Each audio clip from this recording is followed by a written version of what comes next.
Mesdames, Messieurs, bonsoir. Le touche-à-tout, ce soir, en première partie, va parler d'élections présidentielles. L'élection présidentielle en France. Et pour nous en parler, j'ai le plaisir d'avoir à mes côtés Vincent Blais. Bonsoir, Vincent. Bonsoir, Pierre.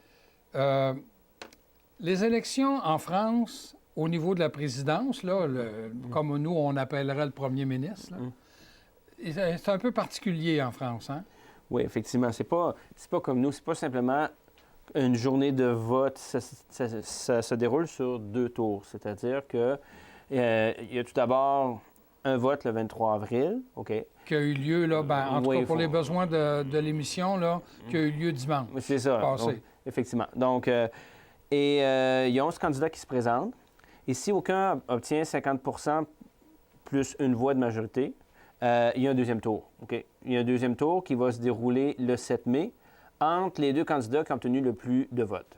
Okay. Ah, mais ça veut dire que là, au moment où on se parle, parce qu'on l'a enregistré ça avant devrait le pas 23, être fini normalement. Il devrait y avoir la suite, là, ouais, ça mais par miracle, il pourrait en avoir un qui a eu 50 plus 1, là. Ça serait possible. Donc, le système est fait comme ça. Ça serait passé, mais c'est pas ça qui va arriver. Selon toi? Ben, si d'ici... non, c'est pas supposé. OK. Je vais te demander tes prédictions.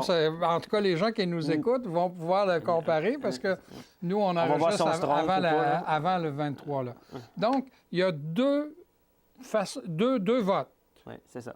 En tout cas, il peut en avoir 2 votes. C'est ça. Celui de dimanche passé, le 23. C'est ça. Et le 7. C'est ça. Le 7 mai. Oui. OK. Et c'est bien les élections présidentielles, c'est-à-dire qu'eux, ils élisent seulement le président. Les élections législatives pour les députés, parce que aussi, bien entendu, il y a des députés en France, ça se fait plus tard, ça se fait au mois de juin. OK? Donc, c'est séparé. Contrairement à nous, quand on fait une élection, c'est le premier ministre, les députés. Eux, c'est le président, donc 23 avril, 7 mai, et les législatives pour les députés, ça sera plus tard, le 11 et 18 juin, c'est ça. OK. Mais là, tu m'as dit qu'actuellement, en tout cas, pour le 23, il était 11. Il y avait le lecteur, il y avait une liste de 11. Ah, oui.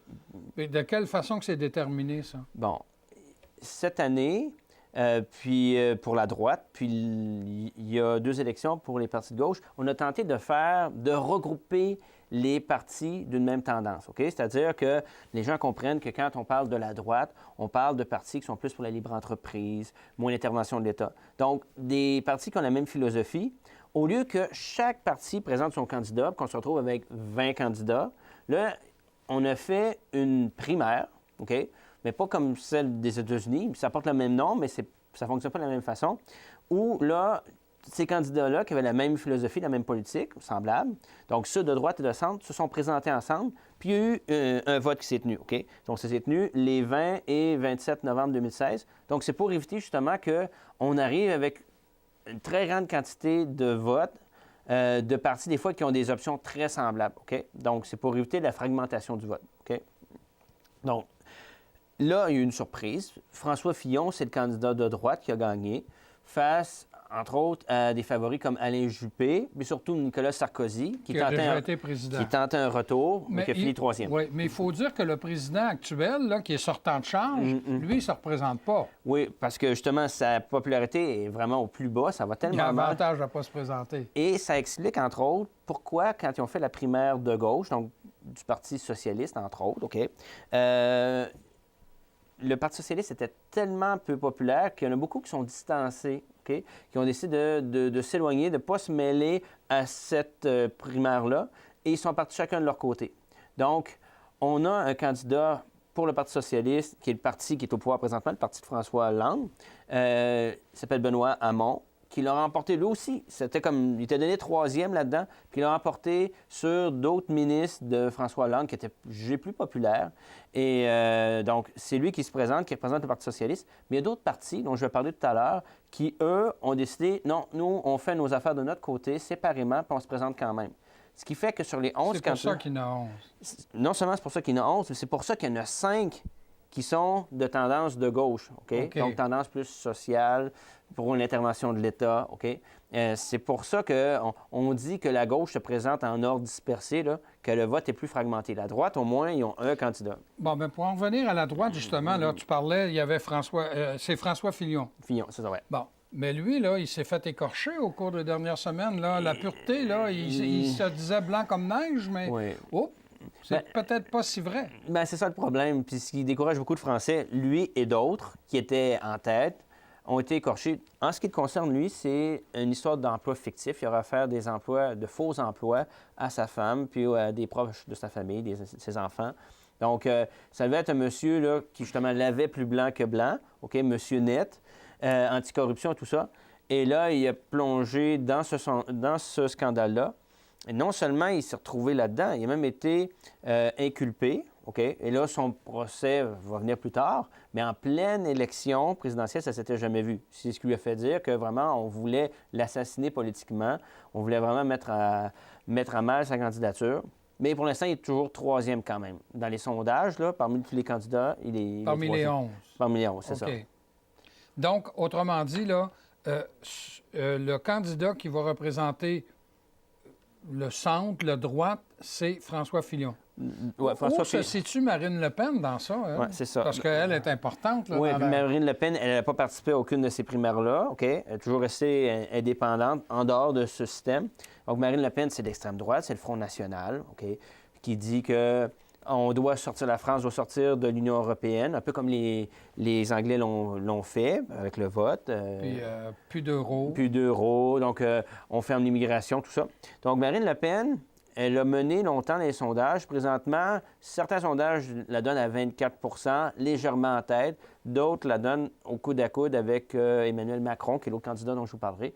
Donc elle est tout à fait à droite. Puis elle aussi, elle a baigné dans des scandales de financement de son parti, de fraude. Donc, c'est pas net, elle non plus, OK? Oui, puis elle a mis, il y a quelques semaines, là, elle s'est mis les pieds dans la bouche un peu en revenant avec un discours qui laisse entendre que les Français, encore du négationnisme par rapport à tout ce qui est arrivé lors de la Deuxième Guerre mondiale à propos des Juifs.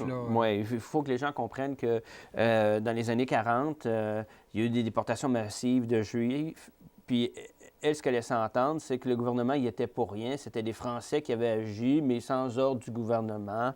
Bref, c'est des milliers de Juifs qui ont été déportés puis envoyés dans les chambres à gaz. Et là-dessus, elle est retombée dans les mêmes ornières que son père, parce qu'elle avait expulsé son père pour ça. Son père, depuis la fondation du parti des années 70, qui continuait à dire que l'Holocauste, le massacre des Juifs, ça n'avait jamais eu lieu, que c'était une histoire inventée. Puis ça faisait extrêmement de tort, beaucoup de tort à son parti. Donc, elle voulait dédiaboliser son parti. On a dit, on va arrêter de jouer avec l'histoire des Juifs. OK, on va arrêter de dire que ça n'a pas eu lieu. Elle a mis son père dehors du parti. Ben oui. Mais là, voilà, je ne sais pas, elle s'est échappée ou le temps naturel est revenu au galop. Oui, peut-être aussi, c'est ce qu'on ne sait pas. Mais ça l'unit présentement, oui. OK.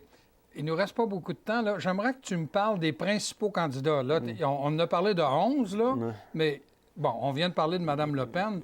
Elle a fait partie des principaux candidats, candidates. Elle est la seule femme, je pense, hein? Bien, il y en a d'autres. OK. Mais parmi les principaux... Oui, ceux qui mènent. Oui, les autres sont marginaux. Okay. Et donc, Marine Le Pen, qui serait en tête de peu, ou à égalité avec Emmanuel Macron. Donc, je vous en parle, Emmanuel Macron, c'est un ancien ministre de l'Économie de François Hollande, qui est le président sortant. Mais lui, il a laissé son parti socialiste, OK, pour lancer un mouvement qui s'appelle En Marche, un mouvement de centre. Il est jeune, il a 39 ans. Il est banquier. Et là, ça lui a... Lui, son scandale, parce qu'on dirait qu'ils en ont tous un, c'est qu'il n'a pas déclaré exactement tous ses biens. Okay? Il avait une résidence d'une valeur d'1,4 million d'euros. Ça doit valoir à peu près 1,7 million. Ouais, mais il avait sous-évalué à 1,2. Donc, les journalistes ont relevé ça. Puis, bon, il a dû se débattre un peu avec ce problème-là, parce qu'il faut comprendre que Macron, au début, là, avait suscité un certain enthousiasme. Puis, on pensait que ça allait bien, sa campagne décollait. Mais malgré tout, ce qu'il faut comprendre, comme les gens ont vu, il y a 2 tours. Donc, on s'attend, je dis bien, on s'attend que ce soit Marine Le Pen qui sorte au premier tour, en premier, ou à égalité avec Emmanuel Macron. OK? Donc, pour le 7, c'est ces deux-là. On va avoir à choisir entre ces deux-là.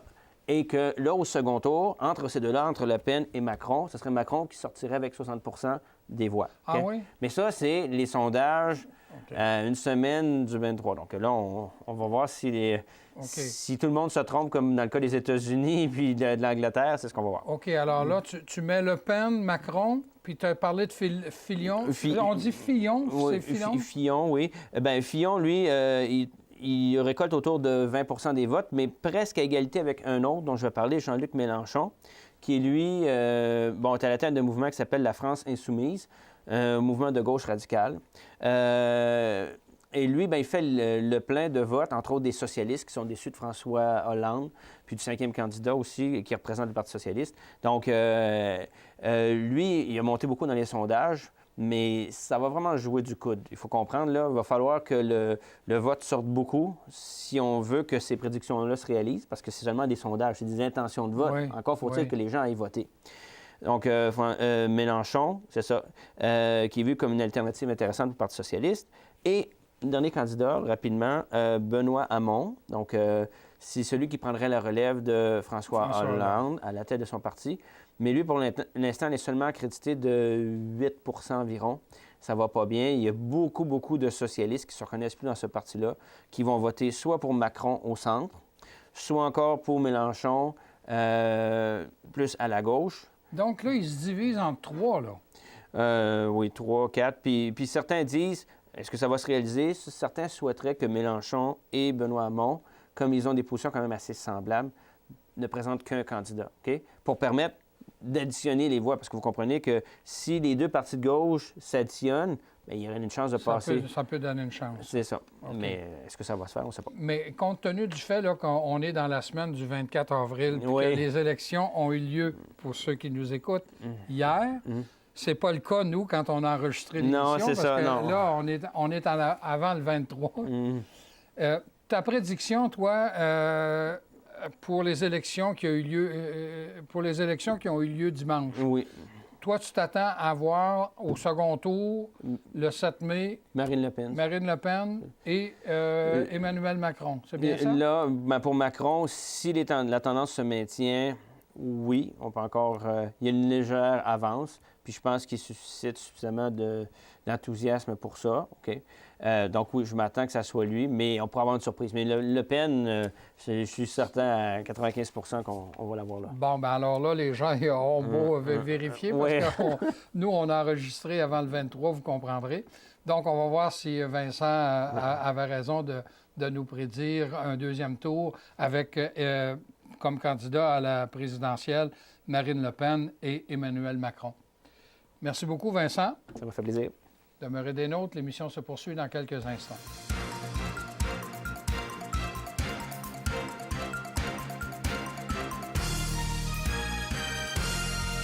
En deuxième partie de l'émission, j'ai le plaisir de recevoir deux invités. Deux invités qui vont nous parler du domaine de la santé d'une façon particulière. J'ai le plaisir d'avoir à mes côtés, pour commencer, le président du comité des usagers du Centre intégré de santé des services sociaux de Chaudière-Appalaches. C'est un titre, ça doit être très payant. Richard Tanguay. Bonsoir, Richard. Bonsoir. Et j'ai également le plaisir d'avoir à mes côtés le représentant du comité des résidents du CHSLD de Black Lake, François Turmel. Bonsoir, François. Bonsoir. On rit parce que les acronymes, hein, c'est rendu très grand, là. Richard, d'être président du comité des usagers, là, qu'est-ce que ça veut dire? Puis c'est quoi ça, le comité des usagers? Qu'est-ce que c'est, cette bébête-là? Okay. C'est une grosse bébête.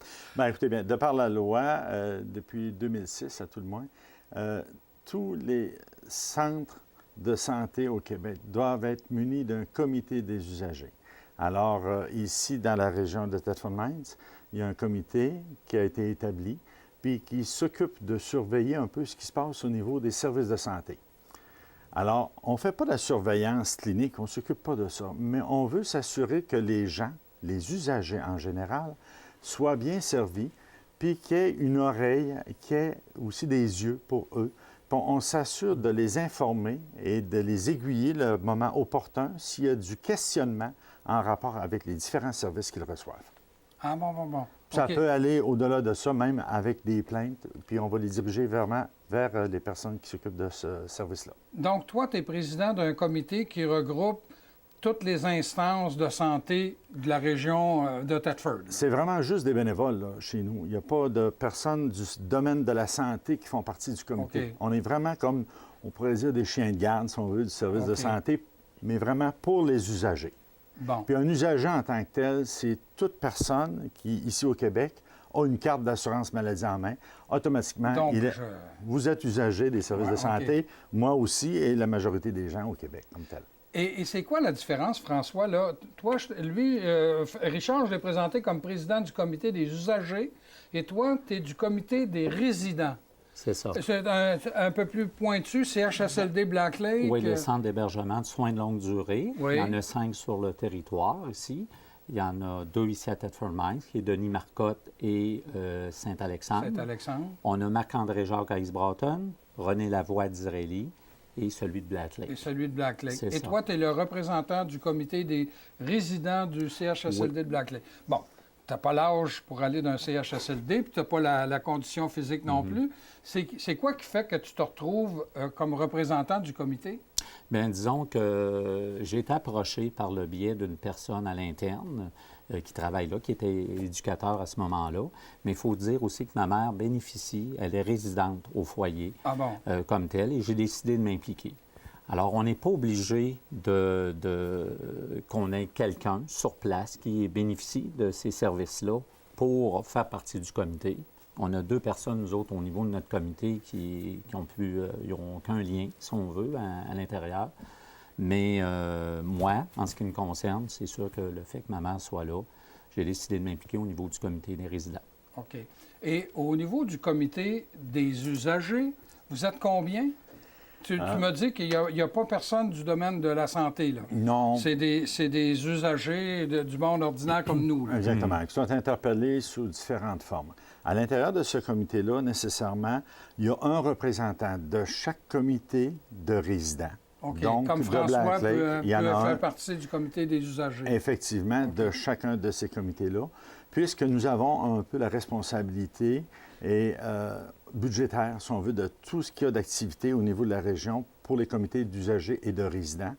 Et aussi, il faut soutenir ces comités-là dans leur activité et dans leurs problématiques qu'il peut y avoir. Parce que souvent, toutes les situations peuvent se gérer à l'interne, directement avec la personne qui s'occupe de l'établissement comme tel. Mais si ça devient plus lourd un peu à gérer, il y a du soutien qui se fait avec la communion des autres CHSLD. Donc, il peut y avoir une problématique à Black Lake qui peut se refléter ailleurs aussi. Oui. Puis à ce moment-là, de mettre en commun, ça va aider beaucoup. Donc, à l'intérieur de notre comité, il y a un membre de chacun de ces centres-là, plus des gens qui représentent la population générale. Alors, ça veut dire combien, vous autres, ici? Ah ben, on peut être jusqu'à 13 personnes et plus, OK. oui, davantage Alors, même, si possible. Mais comme de raison, on recherche toujours des bénévoles, puisque les gens sont souvent interpellés à différents niveaux aussi pour aider dans la population. Puis chez nous, bien, si vous allez dans tous les établissements qu'il y a ici, qu'on parle de CHSLD ou CLSC, même l'hôpital, vous allez voir des écrans qu'on a installés pour faire la propagande. Ça fait partie de nos obligations. On a les devoirs de faire la promotion des comités et des services qu'on offre à la population générale. Vous allez trouver ces dépliants-là. Et à l'intérieur du dépliant, il y a une partie à la toute fin qui est détachable. Vous pouvez laisser vos commentaires à ce moment-là sur cette partie-là avec des boîtes de commentaires qui sont fixées au bas des écrans. Et ceux qui sont interpellés par le travail qu'on fait, bien, ils peuvent se souscrire comme bénévoles aussi là, pour venir en aide. Et quel genre là. de commentaires que vous avez des fois, entre autres, là, un exemple? J'oserais pas trop en parler non plus, parce que souvent, c'est des cas un peu qui se plaignent particuliers. sur le coût du stationnement, est-ce que ça fait partie de vos prérogatives? Ça, vous y touchez pas parce que ça ne vous regarde pas? Bien, oui et non. Ah bon. C'est pas qu'on va gérer cette situation-là, Non. mais on peut interpeller, disons, le conseil d'administration au fait que les usagers ont à défrayer des coûts de stationnement assis devant l'hôpital ou dans différents centres de services. Alors, ça fait partie de notre devoir de défendre ces demandes-là des usagers. S'ils trouvent que le coût de stationnement est trop élevé, bien, à ce moment-là, nous, on défend cette cause-là. Ah, bon, C'est OK. sûr qu'il faut défendre dans la mesure du possible aussi. On ne peut pas défendre l'indéfendable. Non, OK. Bon, on sait qu'il y a des coûts un peu partout aujourd'hui reliés à différents services. Et le stationnement, c'est un service connexes aux services de santé. On convient qu'on souhaiterait qu'il n'y ait pas jamais d'augmentation ou qu'il n'y ait vraiment pas de coût à la rigueur. Cependant, il faut être raisonnable et comprendre aussi qu'il y a des coûts reliés à peu près à tout aujourd'hui. Oui. On peut ajouter peut-être aussi que les commentaires sont de nature confidentielle aussi. Oui, pour ça, c'est certain que- Ah oui, oui. On peut parler de choses générales, Oui, mais oui, pas de oui. cas particuliers. Là, OK. ça demeure, Mais vous autres, là, comme toi, Richard, là, tu es président du comité. Tu es arrivé au comité de quelle façon? Est-ce qu'il y a des élections à quelque part? Parce que il me semble que l'année dernière, j'ai reçu George Burns, puis Oui. il y en avait été question de ça. Oui, effectivement. Bien, écoutez bien, premièrement, moi, j'ai été interpellé par une dame dans le passé qui me connaissait un peu pour peut-être mon grand cœur, je ne sais pas ce qui l'a motivé à m'interpeller, mais à tout le moins, j'avais certaines connaissances administratives. Ce qui semblait être un besoin au niveau du comité. C'est peut-être dans ce sens-là, initialement, que j'ai été appelé. Il y a plus de 2 ans maintenant. J'ai servi comme trésorier. Et puis, comme chacun donne le temps qu'il peut donner, M. Burns avait établi que son temps était terminé pour lui au bénévolat pour ce genre-là. Donc, il cédait sa place. Et puis, nécessairement, on regardait à l'intérieur du comité qui pouvait prendre la succession de M. Burns. Et puis, nous sommes allés en élection. Et puis, le choix s'est arrêté sur moi, alors on m'a retenu comme président. Bon.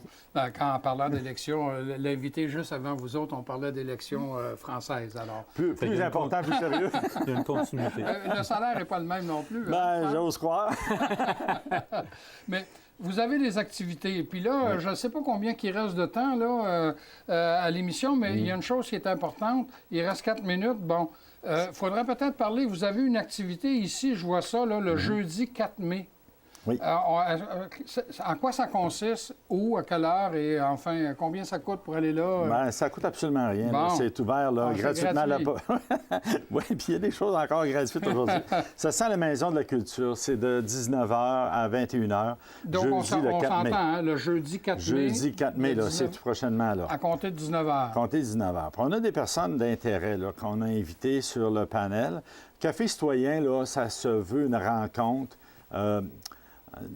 pas trop formelle, dans le sens qu'il y a des gens qui vont être invités, puis pendant un court laps de temps, à tour de rôle, vont présenter le travail qu'ils font et les changements que les nouvelles lois ont apportés. Entre autres, les thèmes qu'on va parler, c'est de la nouvelle réforme, justement, au niveau de la santé. Autant pour nous que ça a pu nous toucher au niveau des comités d'usagers avec une nouvelle structure qui s'est installée, des comités des usagers du centre intégré. Donc, c'est comme un échelon additionnel. Au-dessus. Parce que maintenant, on parle de Chaudière-Appalaches. Alors, il y a un comité d'usagers à Tête-Fort, mais il y en a dans Beauce, il y en a un peu partout. Et puis, Jusqu'à Montmagny. jusqu'à Montmagny, Lévis, voilà. Alors, tous ces gens-là doivent se regrouper au niveau du CUCI. Donc, c'est la même chose. Cette réforme-là a amené ça. Elle a amené beaucoup de changements au niveau des services de santé. Et là, il faut voir les plus et les moins de ces changements-là. La nouvelle accessibilité par rapport à ça. La loi 20 qui touche directement les médecins comme tels et les services qui sont offerts. On peut parler aussi de la qualité des services parce que Mme Brigitte Landry va venir faire un exposé, probablement avec un exemple les de commissaires situation. aux plaintes et à la Avec- qualité des services. Exactement. Nous allons voir aussi M. Picarou, qui est le directeur du programme de soutien à l'autonomie des personnes âgées, avec M. Stéphane Marcoux aussi, qui est coordonnateur du même programme. Et au final, il y aura le docteur Martin Arata, Oui, qui qui est a déjà omniprésent. été le directeur des services Les services de professionnels, je pense, Exactement, hein, oui. à l'hôpital. Puis, en fin de compte, on va avoir une discussion libre autour de ça pour des questionnements qu'il peut y avoir. Alors, ça va s'avérer très intéressant. Fait que tous ceux qui sont interpellés par les services de santé, les modifications qui sont apportées, pourront venir nous rencontrer à ce moment-là. Puis, on va sûrement compléter puis donner les réponses appropriées. Oui, puis là, en tout cas, je trouve que c'est assez large, là, quand on parle du programme de soutien à l'autonomie des personnes âgées. Ça doit t'intéresser davantage, François. Tout à fait, tout à fait. Oui. Par ta mère, là, pas à cause de ton Non, âge, là. Mais ensuite, le programme de soutien à l'autonomie des personnes âgées, on en parle ici. J'ai reçu justement la directrice de la coopérative. De maintien à domicile. C'est ça, effectivement. c'est exactement ça. Ouais. Et M. Arata va pouvoir parler, j'imagine, de la nouvelle loi qui régit les médecins. Oui, la nouvelle Donc, loi. Effectivement, Ça va être assez large, puis mais c'est certain qu'on ne pourra pas donner des cas précis et particuliers, surtout au niveau des réponses, mais quand même avoir une meilleure idée de ce qui se passe puis des changements qui ont été apportés, à savoir s'il y a vraiment une amélioration ou... Je crois que oui, mais il faut l'évaluer là, dans l'ensemble. Là. Puis avec la vision de chacune de ces personnes-là. Oui. Donc, on invite toute la population à participer là, à ce café-là. Là, café Donc, citoyen. je rappelle, là, le Café citoyen va avoir lieu le jeudi 4 mai à la Maison de la Culture à compter de 19h. Exactement. Tout à fait. On va avoir un bon café recevoir tous ces gens-là. Bon, des alors, beignes. café, hein? Un café citoyen. Alors, Richard et François, merci beaucoup. Ça fait plaisir. Merci. Merci à Et vous, je vous invite à nous revenir la semaine prochaine.